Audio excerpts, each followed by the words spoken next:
घरातून बाहेर पडले आणि दुसऱ्या दिवशी शेतात सापडला मृतदेह.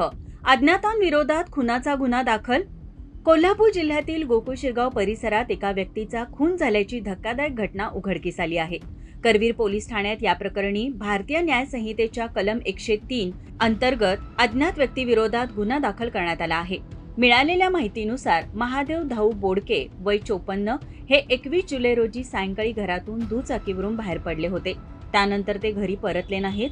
यामुळे त्यांच्या पत्नीने करवीर पोलीस ठाण्यात बेपत्ता असल्याची तक्रार दाखल केली होती. दरम्यान 22 जुलै रोजी सकाळी 9:30च्या सुमारास गोकुळ शिरगाव ते गिरगाव रस्त्यालगत कंदरगाव हद्दीतील शेताच्या बांधावर एका व्यक्तीचा मृतदेह आढळून आला.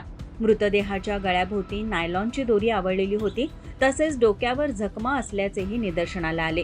मृत व्यक्तीच्या मोबाईलच्या लोकेशनच्या आधारे घटनास्थळी पोहोचलेल्या नातेवाईकांनी मृतदेहाची ओळख महादेव बोडके अशी पटवली. त्यानंतर अज्ञात व्यक्तीने अज्ञात कारणातून त्यांचा खून केल्याची फिर्याद दाखल करण्यात आली.